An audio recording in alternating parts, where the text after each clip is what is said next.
இதெல்லாம் நல்ல சிறப்பினை தரக்கூடிய காலமாக இந்த மாதம் அமையப் போகிறது. ஆடி மாதம். ஆடி மாதம் என்றாலே அம்மனுக்குரியதல்லவா? அது எப்படி வச்சு சொன்னாங்க? அதனால தான் சந்திரனை குறித்தேன். தாயார் என்றாலே சந்திரனை தான் குறிக்கும். அதனால தான் இந்த மாதத்தில் கணக்கின சொல்லும்பொழுதே தாயார் என்று சொன்னாலே அது சந்திரனை மட்டுமே குறிக்கும். தந்தையார் என்றால் சூரியனை குறிக்கும். புரியுதுங்களா உங்களுக்கு? இதுதான், வேறு ஒன்றுமே இல்லை. சூரியன் எந்த இடத்துல இருக்கிறாரோ அந்த கிரகத்தினுடைய தன்மை அதிகரித்து விடும். எந்த வீட்டில் இருக்காரோ அதனுடைய தன்மை அதிகரிக்கும். அதனால தான் ஆடி மாதம் அம்மனுக்கு தேர் திருவிழா, எல்லா திருவிழாவும் நடக்குது. வேறு ஒன்றுமே இல்லை. அஸ்வினி நட்சத்திரக்காரர்கள் இந்த மாத தொடக்கத்திலே, ஏன்னா 12ஆம் இடம் கிரகங்கள் அமர்ந்திருக்கும் இடத்தையும் நாம் பார்க்கணும்.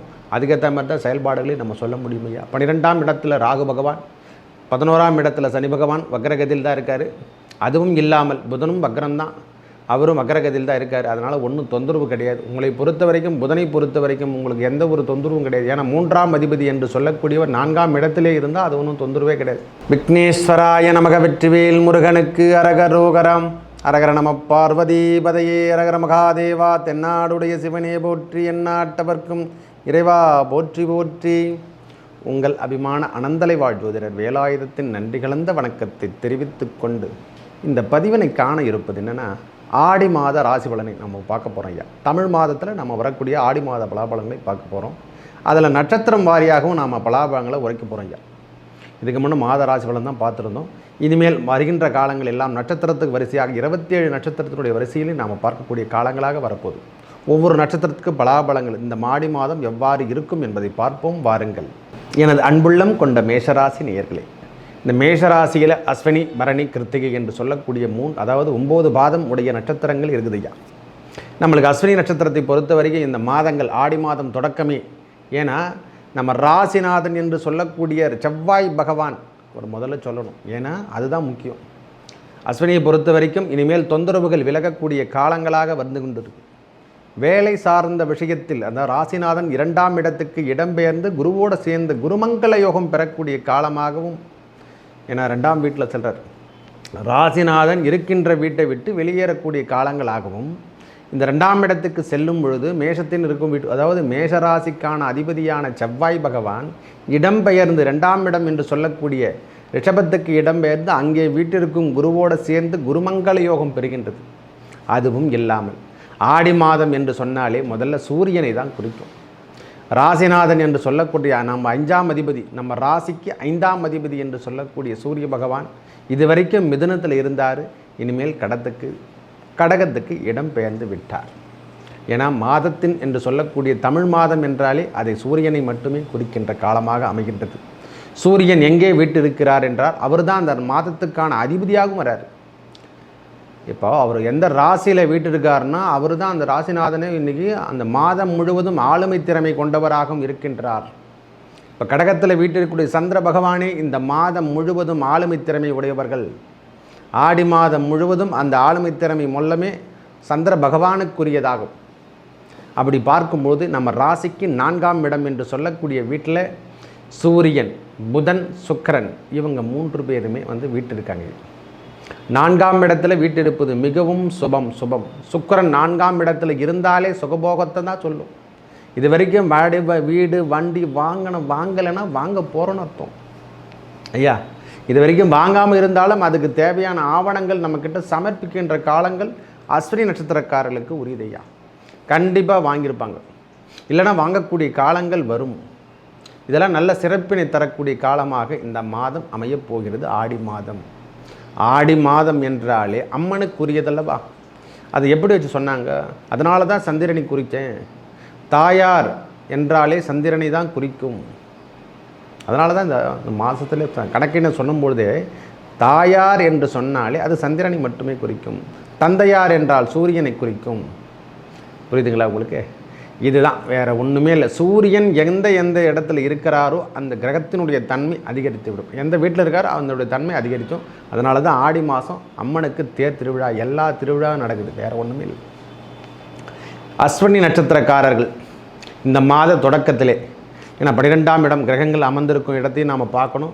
அதுக்கேற்ற மாதிரி தான் செயல்பாடுகளையும் நம்ம சொல்ல முடியும் ஐயா. 12ஆம் இடத்துல ராகு பகவான், 11ஆம் இடத்துல சனி பகவான் வக்ரகதியில் தான் இருக்கார்.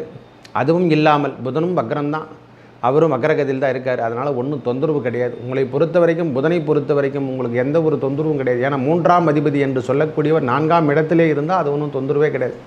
இதுவரைக்கும் கிடைக்காத கம்யூனிகேஷன் அஸ்வினி நட்சத்திர காலகட்டம் மிகவும் சிறப்பினை தரக்கூடிய காலமாகவும், உடலில் ஏற்பட்டு வந்த பிரச்சனைகள் தீர்க்கக்கூடிய காலங்களாகவும், இதுவரைக்கும் தாயார் இடத்தில், அதாவது தாயார் சொத்துக்களிலோ இல்லை தாயார் சம்பந்தப்பட்ட உறவுகளில் இதுவரைக்கும் இருந்த பிரச்சனைகள் விலகக்கூடிய காலங்களாக வரப்போகுது. ஒரே வார்த்தை சொல்லப்போனால் நல்லதே நடக்கும் என்று சொல்லக்கூடிய மாதமாக இந்த ஆடி மாதம் மேஷராசியில் வீட்டிற்கும் அஸ்வினி நட்சத்திரக்காரர்கள் கண்டிப்பாக இருக்க போகுது. பயம்னு அவசியமே இல்லை. குடுக்கல் வாங்கலில் இருந்து வந்த பிரச்சனைகள் ஏதேனும் இருந்தால் அஸ்வினி நட்சத்திரக்காரர்களுக்கு இந்த முறை எந்த ஒரு பாதிப்பும் தராது. அதாவது எப்படி சொல்கிறது, நீண்ட நாட்களாக கொடுக்கப்பட்டு அதை வாங்க முடியாமல் இருந்தால் மெயினான விஷயமே அதுதான் தேவை. ஏன்னா ரொம்ப நாளாக கொடுத்துட்டோம் ஐயா, அது ரொம்ப காலமும் ஆயிடுச்சு அப்படின்னு நினைக்கிறவங்களுக்கு இந்த குருமங்கள யோகம் பெறுது பாருங்கள். ஏன்னா இது ரொம்ப முக்கியமான தருணம். அது இந்த காலம் இந்த மாதம் முழுவதும் குருமங்கள யோகம் பெற்றே இருக்க போகிறாங்க. அது வேற நம்ம ராசிநாதன் 2ஆம் இடத்தில் இருக்கக்கூடிய குருவோடு சேர்ந்து குருமங்கள யோகம் பெற்று இந்த மாதம் முழுவதும், ஆடி மாதம் முழுவதும் இருக்க போகிறார். 2/8க்கு அப்புறம் தான் சுக்கிர பகவான் 4ஆம் இடத்துலேருந்து 5ஆம் இடத்துக்கு செல்ல போகிறார். இது வரைக்கும் சுகபோகத்தை அனுபவிக்காமல் இருந்தவங்களுக்கு எல்லாம் இனிமேல் சுக்கிரம் என்று சொல்லக்கூடிய, அதாவது இளைய தலைமுறைக்கு சொல்கிற மேஷராசி அஸ்வினி நட்சத்திரம் காதல் திருமணங்களை கைகூடக்கூடிய காலங்களாக வந்து கொண்டிருக்கிறது. இந்த காதல் திருமணம்லாம் கைகூட வரப்போதுங்க, ஒன்றும் பயப்படணும் அவசியமே இல்லை. திடீர் திருமண வாய்ப்புகள் தேடி வரக்கூடிய காலங்களாகும். நிச்சயதார்த்தம் சொல்கிற மாதிரி அஸ்வினி நட்சத்திரக்காரர்களாக நிச்சயதார்த்தம் அந்த மாதிரிலாம் ப்ரோக்ராம்லாம் கண்டிப்பாக பண்ணுவாங்க. பயப்படணும் அவசியமே இல்லை. இது வரைக்கும் தடை ஏதேனும், திருமணத்தில் தடை ஏதேனும் இருந்தால் அதெல்லாம் தோஷம் எல்லாம் நிவர்த்தி செய்யக்கூடிய காலங்களாக இந்த காலம் அமையப்பெறும். நிறைய பேருக்கு நானே குறித்து கொடுத்துருக்கேன். மேஷராசிக்காரங்களுக்கு இந்த நிறைய முறை நானே குறித்து கொடுத்துருக்கேன் ஐயா. போன மாதத்துலேருந்து ஃபிக்ஸடில் எல்லாமே திருமணம் சார்ந்த தேதி தான் நம்மளுக்கு குறித்து கொடுத்துட்ருக்காங்க. மேஷராசிக்காரங்களுக்கு நல்ல திருமண மாங்கல்யம் என்று சொல்லக்கூடிய, அதாவது சொன்ன மங்கள யோகம் என்று சொல்கிறோம் இல்லை, அஸ்வினி நட்சத்திரக்காரர்களுக்கு இது யோகம் தரக்கூடிய காலங்களாக அமைய பெறப்போகிறது. பயப்படணும் அவசியமே இல்லை சுவாமி. இது வரைக்கும் இருந்து வந்த துன்பங்கள் விலகப் போகுது. குடக்கல் வாங்கலில் இருந்து வந்த பிரச்சனைகள் விலகப் போகுது. அதுவும் இல்லாமல் வேலை இழந்து வாடிக்கொண்டிருக்கிறாங்க பாருங்கள் அஸ்வினி நட்சத்திரக்காரங்களுக்கு, வேலை வாய்ப்பு தேடி வரக்கூடிய காலமாக இந்த காலம் அமையப்பெறும். மிகவும் சிறப்புங்க. ஒரே வார்த்தை சொல்லப்போனால் சிறப்பாக இருக்க போகுது. மனம் உடைந்தவர்கள் எல்லாம் இனிமேல் மனம் மாறக்கூடிய காலம், வரவுக்கேற்ற செலவு கண்டிப்பாக இருக்கும் சுவாமி. ஏன்னா நமக்கு 12ஆம் இடத்துல ராகு பகவான் இருப்பதால் அவர் எதுவும் பண்ணவும் முடியாது.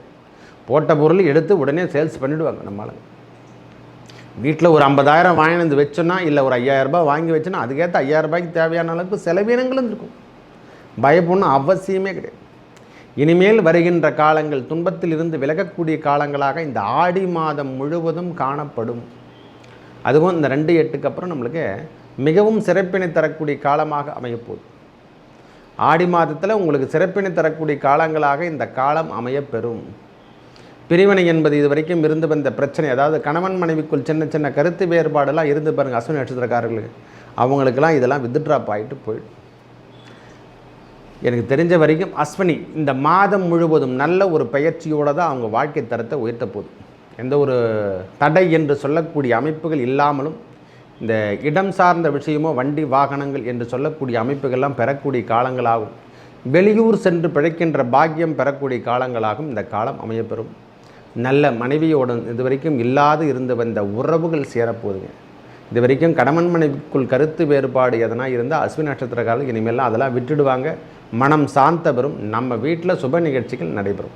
அடுத்ததாக பரணி, அதாவது இந்த பரணி நட்சத்திரம் சுக்கிரனுக்கு அதிபதி. அவங்களுக்கு மேஷராசியில் வீட்டிருக்கும் பொழுது அவங்களுடைய அதிபதி என்னன்னு சொல்லும்போது பார்க்கும்போது அவரும் செவ்வாய் பகவான் தான். ஏன்னா மேஷராசியை பொறுத்த வரைக்கும் செவ்வாய் பகவானே நட்சத்திர அதிபதி என்று சொன்னால் சுக்கிர பகவான். அவரை பொறுத்த வரைக்கும் இந்த மாத தொடக்கத்திலே நல்ல முன்னேற்றம் தரக்கூடிய நிகழ்வுகள் ஸ்டார்டிங்கிலே கிடைக்க போகுது. இந்த திருமண பந்தத்தை சொன்னோம் பார்த்தீங்களா, அஸ்வினிக்கு எப்படி சொன்னோம், அதை விட திருமண பந்தத்தை இவங்க ஈடேறக்கூடிய காலமாக வரப்போகுது. வண்டி வாகனத்தை தவிர்த்து மீது எல்லா விதமான செயல்பாடுகளும் இவர்கள் வாழ்வில் ஏற்பட போகிறது. பரணி நட்சத்திரக்காரர்களுக்கு வண்டி வாகனம் சொத்து தவிர்த்து மீது எல்லா விதமான சொந்தங்கள் தேர்வு, அதாவது எப்படி சொல்கிறதுன்னா வெளியூர் சென்று செல்லக்கூடிய பாக்கியத்தை கண்டிப்பாக கொடுப்பார். வெளியூர் அமைப்பு என்று சொல்லக்கூடிய அமைப்பு பரணி நட்சத்திரக்காரர்கள் இந்த மாத தொடக்கத்திலே அதாவது குலதெய்வ வழிபாடு என்று ஆடி மாதம் வந்தாவே குலதெய்வம் எல்லாருமே கும்பிடுவாங்க. இருந்தாலும் சொல்லுகின்ற பரணி நட்சத்திரத்தை பொறுத்த வரைக்கும் குலதெய்வ வழிபாடு மேற்கொள்ளக்கூடிய காலங்களாக இந்த காலம் அமையப்பெறும். வேலையில் இருந்து வந்த பிரச்சனைகள் விலகக்கூடிய காலங்கள். கண்டிப்பாக வேலையில் இருந்து வந்த பிரச்சனைகள்லாம் கொஞ்சம் கொஞ்சமாக படிப்படியாக பரணி நட்சத்திரக்காரங்களுக்கு விலகிடும். தொந்தரவுகள் கிடையாது. செல்வங்கள் சேரக்கூடிய காலங்களாக இந்த மாதம் முழுவதும் காணப்படும். ஐயா 4ஆம் இடம் இது வரைக்கும் சுகம் என்பது இல்லாமல் உடல் வலி பிரச்சனை எதனா இருந்திருந்தால், ஏன்னா 3ஆம் அதிபதி புதன் பகவானும் வக்கரகதியில் தான் இருக்கார். 28 வரைக்கும் ஆடி 28 வரைக்கும் இருப்பார்.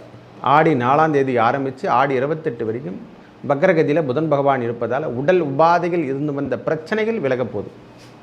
அவர் 4ஆம் இடத்துல இருந்து வக்கரகதியிலே இருப்பதால் உடல் உபாதைகள் ஏதேனும் பிரச்சனைகள் இருந்தால் அவையெல்லாம் விட்டுட்டு விலகக்கூடிய காலமாக வரப்போகுது.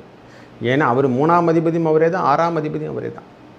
வக்கரகதி காலத்தில் துன்பத்தில் இருந்து வெளிப்படக்கூடிய காலங்களாகவும் இந்த காலம் அமையப்பெறும். என்னை பொறுத்த வரைக்கும் இவங்களுக்கு ஒன்றும் பிரச்சனை கிடையாது. பரணி நட்சத்திரத்தை பொறுத்த வரைக்கும் இனிமேல் துன்பம் என்பது கிடையாத நிலைமைக்கு தான் இவங்க கிட்ட இருக்க போகுது. கிருத்திகை ஒரு பாதம் உடையவர்கள், ஏன்னா இந்த நட்சத்திரத்தை குரு பகவான் தொட்டு கொண்டு இருப்பதாலையும் இன்னும் விட்டுட்டு விலகலை.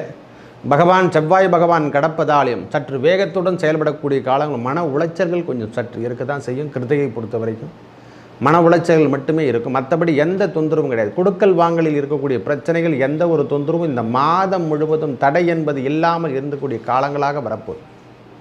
மனதில் ஏற்பட்டு வந்த குழப்பமான நிலைமை அவங்களுக்கு இருக்கும்.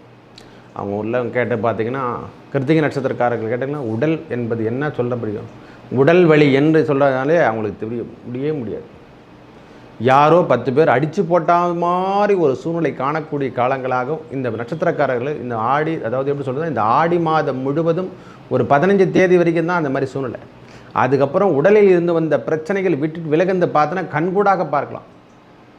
இவங்ககிட்ட எப்படி பிணி விலகச்சு, நோய் நொடி எப்படி விலகச்சுன்னு சொல்கிறோம் பார்த்தீங்களா, அதுதான் நோயற்ற வாழ்வை குறைவற்ற செல்வம் என்று சொன்னம்பர். அதுதான் இனிமேல் நடக்குது. நம்மளுடைய பிரச்சனையிலேருந்து நாம் வெளியே வந்துடுவோம். ஏன் பயப்படணும்? ஆடி மாதம் முழுவதும் மேஷராசி பொறுத்த வரைக்கும் அஸ்வினி ஆகட்டும், பரணி ஆகட்டும், கிருத்திகை ஒரு பாதம் உடையவர்களாகட்டும், உங்கள் வாழ்வில் எல்லாமே நல்லதே நடக்க போதுமா. கொடுக்கல் வாங்கலில் இருந்து வந்த பிரச்சனைகள் விலகப்போது, தொழில்துறையில் பெரிய முன்னேற்றம் காணப்போது, கல்வி சார்ந்த விஷயத்தில் நல்ல முன்னேற்றம் கிடைக்கையா. இது வரைக்கும் சுயதொழில் வேலை செஞ்சிட்ருக்கவங்களுக்கு நல்லாயிருக்கும். பொதுத்துறை நிறுவனத்தில் ஒர்க் பண்ணுறவங்க 3 பேருக்குமே சொல்கிறப்போ, பொதுத்துறை நிறுவனத்தில் ஒர்க் பண்ணுறவங்களுக்கும் எல்லாருக்கும் சுபம் என்று சொல்லக்கூடிய அமைப்பை, இது வரைக்கும் சுகம் இல்லாமல் இருந்தால் அது சுபம் என்று சொல்லக்கூடிய அமைப்பையும் சுபம் பெறக்கூடிய அமைப்பையும் பெறப்போகுது நம்மளுக்கு.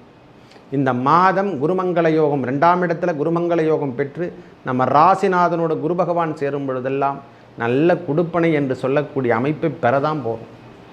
நம் வாழ்விலும் பெரிய பெரிய முன்னேற்றங்கள் வரதான் போகுதுன்றதுக்கு இதுவே முதல் அடையாளம். ஐயா, நம் வாழ்விலும் நல்ல முன்னேற்றங்கள் காணலாம்.